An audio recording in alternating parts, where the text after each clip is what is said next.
मैं तुमसे कुछ मांगने आई हूँ। जानता हूँ। यदि आप अपने पति और पुत्रों के लिए जीवन दान मांगने आई हैं, तो मेरी विनती है, न मांगिएगा। आपकी मांग को अस्वीकार करते हुए मुझे बहुत दुख होगा। और यदि मैं क्षमादान मांगू तो? क्षमादान? किसके लिए महारानी?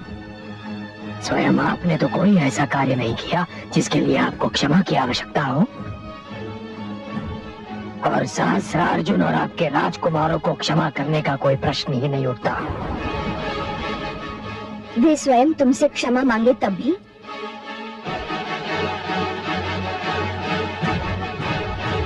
तो इसका अर्थ ये है कि निर्मम हत्याओं की ये श्रृंखला कभी नहीं टूटेगी।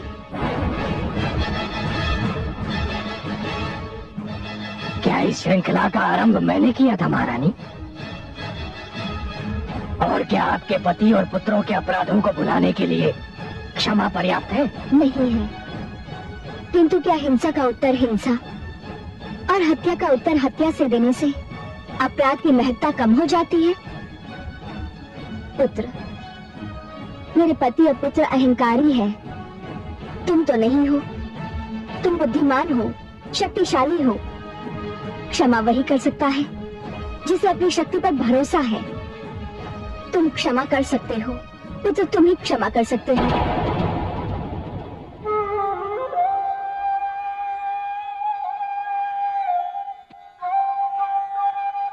महारानी, आप इतनी दूर मेरे पास चलकर आई हैं। आपने मुझे पुत्र कहकर पुकारा है। आप नारी हैं, माता हैं, इसलिए केवल आपके लिए मैं इतना कर सकता हूं कि यदि आपके पति और आपके पुत्र समस्त ऋषि समाज से, समस्त भार्गव समाज से अपने दुष्कर्मों के लिए क्षमा मांग लें और ये वचन भी दें कि वो भविष्य में कभी किसी को पुनः कष्ट नहीं देंगे, तो महारानी मैं स्वयं अपना दुख भूलकर उन्हें क्षमा कर सकता हूं। परंतु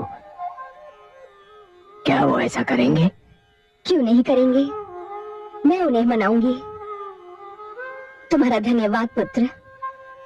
मैं उन्हें तुम्हारा प्रस्ताव मानने पर बाध्य करूंगी। मैं चलती हूँ पुत्र।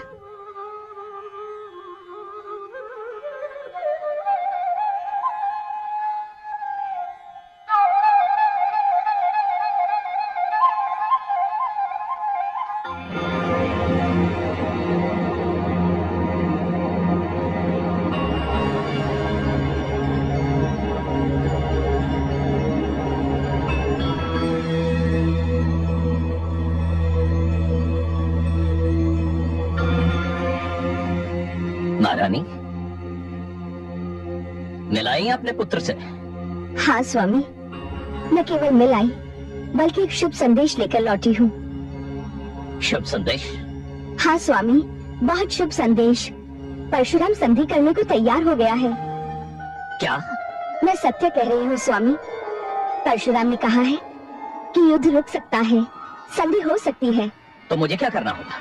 कुछ अधिक नहीं, केवल ऋषि और भार्गव समाज से अपने उन कर्मों की क्षमा मांगनी पड़ेगी जिनके कारण ऋषियों, आचार्यों और विद्यार्थियों को कष्ट पहुंचा है। क्या? हाँ स्वामी, परशुराम ने यही कहा है कि यदि आप क्षमा मांग लेंगे तो वो आपको क्षमा कर देगा। महारानी, मस्तिष्क तो निर्भर गया आपका। मैं क्षमा मांगू? सम्राट शस्त्रार्जुन क्षमा मांगे?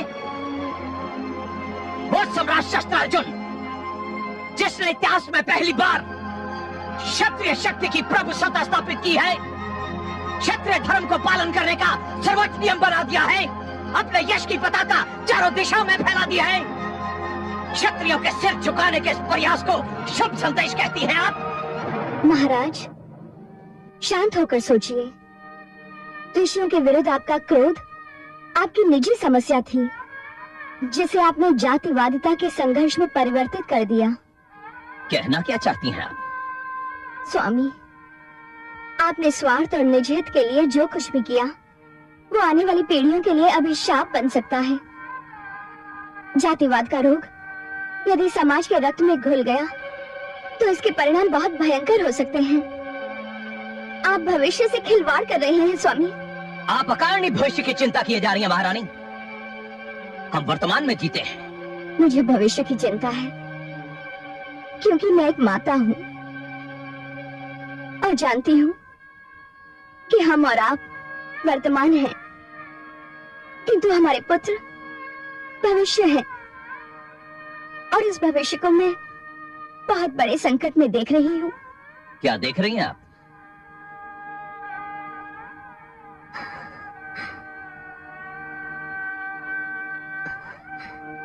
महाराज,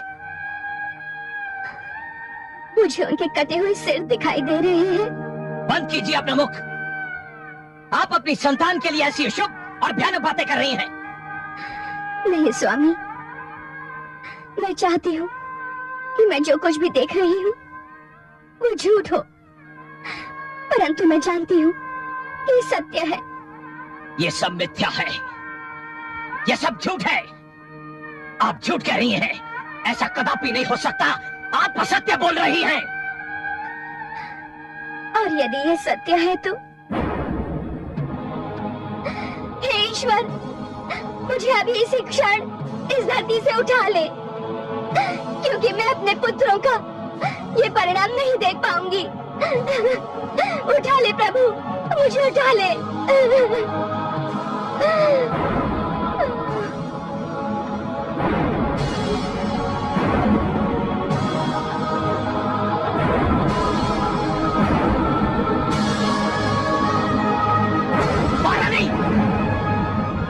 महारानी, महारानी, महारानी।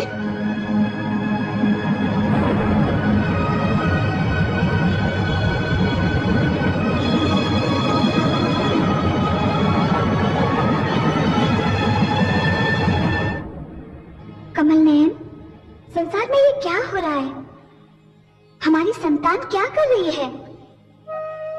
महादेवी, जब मानव स्वयं के भीतर छिपी हुई त्रुटियों को दूर करने के स्थान पर उन्हें उचित ठहराने का प्रयास करता है, तब उसका अर्थ यह होता है कि वो सत्य का सामना नहीं करना चाहता। सत्य का सामना करने का साहस वो खो चुका है। वो सत्य से दूर भागता है, मुख मोड़ता है, पलायनवादी बनता है, और ये पतन का लक्षण होता है महादेवी। मुझे तो ये भय लग रहा है कि सहस्रार्जुन जिस प्रवृत्ति को बढ़ावा दे रहा है वो आने वाले युगों में मानव जाति के लिए एक बहुत बड़ा रोग बनकर रह जाएगा। एक ऐसा रोग जिसे महामारी में बदलते देर नहीं लगती। मैं जानता हूँ कि आपका संकेत किस ओर है महादेवी। इस समय सहस्रार्जुन अपने व्यक्तिगत स्वार्थ के लिए जातिवाद को बढ़ावा दे रहा है, और यही जातिवाद आने वाले युगों में एक अभिशाप सिद्ध होगा।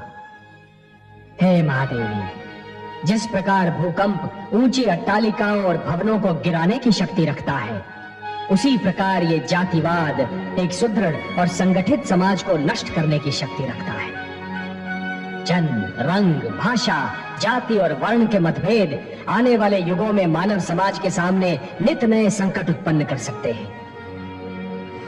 अपने स्वार्थ के लिए समस्त समाज को संकट में डालकर सहस्रार्जुन संसार की शांति भंग कर रहा है। मैं समाज में इस जाति और वर्ग के संघर्ष को रोकूंगा। मुझे इसे रोकना ही होगा।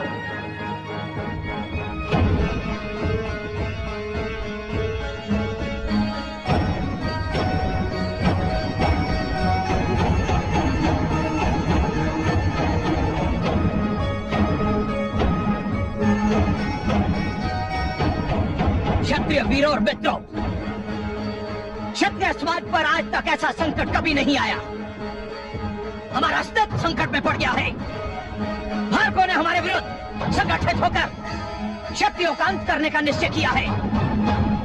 ब्राह्मण आचार्य बनने के स्थान पर शासक बनना चाहते हैं। महाराज, मैं समस्त 21 क्षत्रिय राजाओं की ओर से आपको यह अधिकार देता हूँ कि आप इस परिस्थिति से निपटने का ढंग ढूंढिए, और आप जो भी निर्णय लेंगे वो हम सबको स्वीकार होगा। धन्यवाद मित्रों। आपने मुझ पर जो विश्वास प्रकट किया है, मैं उसका आभारी हूं। इस संकट से निपटने का एक ही उपाय है, हम एक साथ मिलकर रहें, एक साथ युद्ध करें। भार्गव संघर्षण का उत्तर केवल शक्ति एकता है। महाराज, हमारी सेनाएं और हमारे कोष इस एकता के लिए आपके सम्मुख प्रस्तुत हैं। हम सर्वसम्मति से आपको अपना नायक मानते हैं। महाराज सहस्त्रार्जुन की, क्षत्रिय एकता की, महाराज सहस्त्रार्जुन की, क्षत्रिय एकता की, महाराज सहस्त्रार्जुन की, क्षत्रिय एकता की, महाराज सहस्त्रार्जुन की, क्षत्रिय एकता की।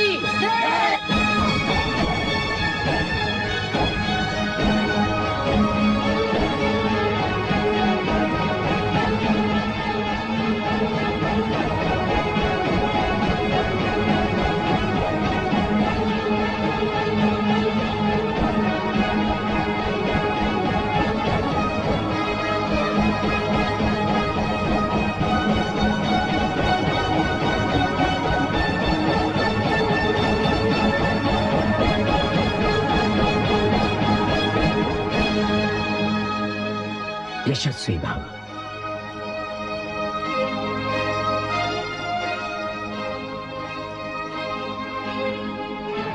वत्स परशुराम,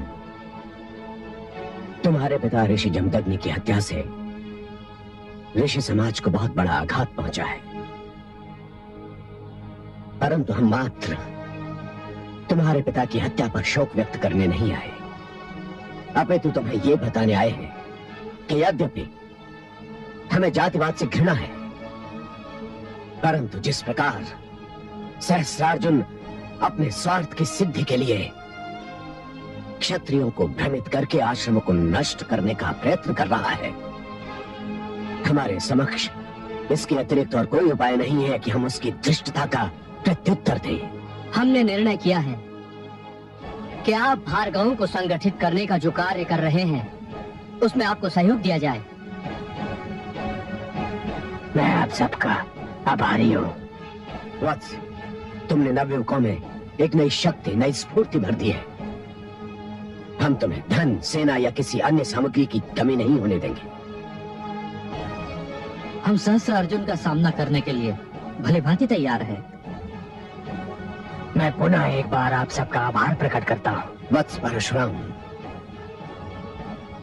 तुम्हारे पिता ऋषि जमदग्नि की सहस्त्रार्जुन द्वारा जघन्य हत्या मात्र तुम्हारे पिता की हत्या नहीं है, अपितु समस्त ऋषि मुनियों के मान सम्मान की हत्या है, और हम सब इसका घोर विरोध करते हैं।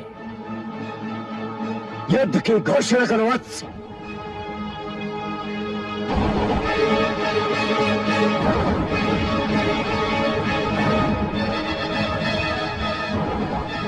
जो आज्ञा ऋषिवर, जो आज्ञा।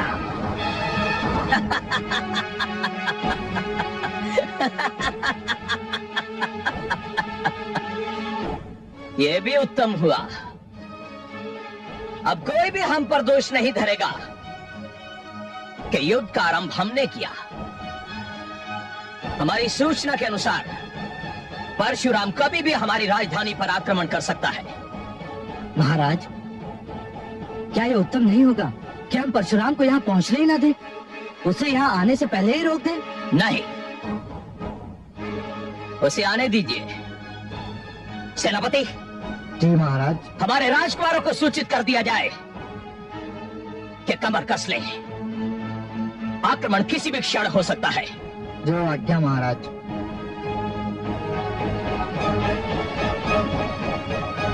परशुराम।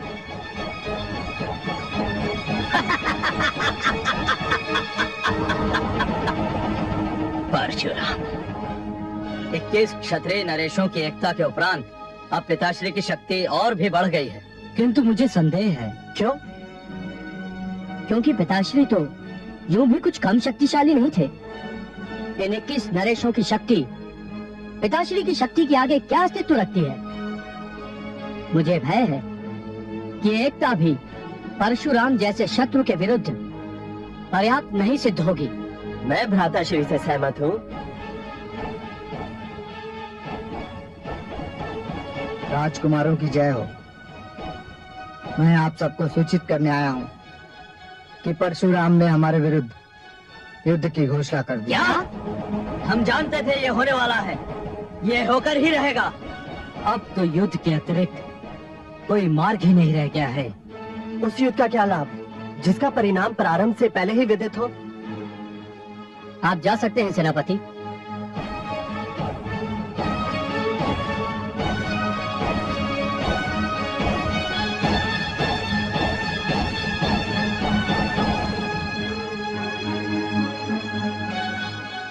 क्या परशुराम को रोकने का कोई उपाय नहीं है? रोकने का तो कोई उपाय नहीं है, किंतु उसका ध्यान बटाने का एक उपाय है। युद्ध के समय यदि शत्रु का ध्यान बट जाए, उसकी एकाग्रता भंग हो जाए, तो भी वो दुर्बल हो जाता है। और परशुराम की एकाग्रता भंग करने का मुझे एक उपाय सूझ गया है। भ्राताश्री उत्सुकता मत बढ़ाइए, शीघ्र बताइए आपको क्या उपाय सूझा है। कौन बचा सकता है हमें इस परिस्थिति में? अनामिका। अनामिका? हम समझे नहीं भ्राताश्री। अनामिका परशुराम के बहुत निकट है। उसने परशुराम की हर पग पर सहायता की है। उसने परशुराम के लिए प्रचारिका और संदेशवाहिका का कार्य किया है। वो परशुराम से प्रेम करती है और परशुराम के लिए प्रेरणा का एक रूप है। यदि हम अनामिका को उठा लाएं, तो परशुराम का ध्यान बट जाएगा। मैं तो आपको बहुत बुद्धिमान समझता था भ्राताश्री, पर आपने जो उपाय बताया है वो उपाय कम और विपदा अधिक जान पड़ती है। क्यों? मूर्ख, ये तो आ बैल मुझे मार वाली स्थिति होगी। इससे तो परशुराम का क्रोध और बढ़ जाएगा और वो प्रलय बनकर हमारे सिरों पर टूट पड़ेगा। मूर्ख मत बनो, राजनीति को समझने का प्रयत्न करो अनुज। अनामिका हमारे पास होगी तो हम परशुराम से सरलता से लेन देन कर सकेंगे। वो कैसे? हम उससे कहेंगे कि यदि वो अनामिका को जीवित देखना चाहता है तो हमसे युद्ध के स्थान पर वार्तालाप करे। और परशुराम ना माना तो?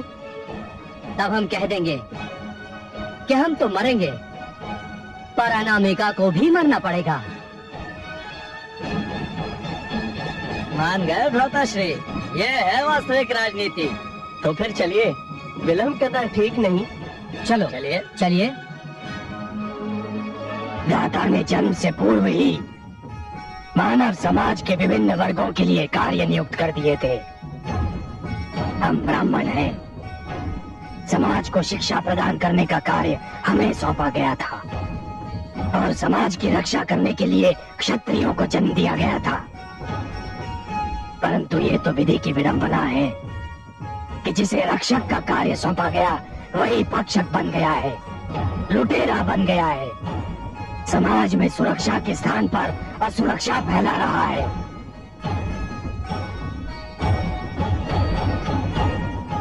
जिन हाथों में पुस्तक होनी चाहिए थी, आज उन हाथों में खड्ग है। जो हाथ आशीर्वाद देने के लिए बने थे, यदि आज उन हाथों में शस्त्र दिखाई दे रहे हैं तो इसमें हमारा कोई दोष नहीं है। हे शिव शंभो, ये तो समस्त संसार जानता है कि हमें ऐसा करने पर विवश कर दिया गया है। मित्रों, ये जान लीजिए कि किसी भी सेना की शक्ति होती है उसके अस्त्र और शस्त्रों में। सहस्त्रार्जुन की सेना नवीनतम शस्त्रों से लेस है। यदि हम सहस्त्रार्जुन का शस्त्रागार नष्ट कर देते हैं तो उसकी शक्ति आधी रह जाएगी। मित्रों, हम सहस्त्रार्जुन के शस्त्रागार पर आक्रमण करेंगे, उसके समस्त शस्त्रों को लूट लेंगे और उसके शस्त्रागार को फूंक देंगे। हर हर महादेव।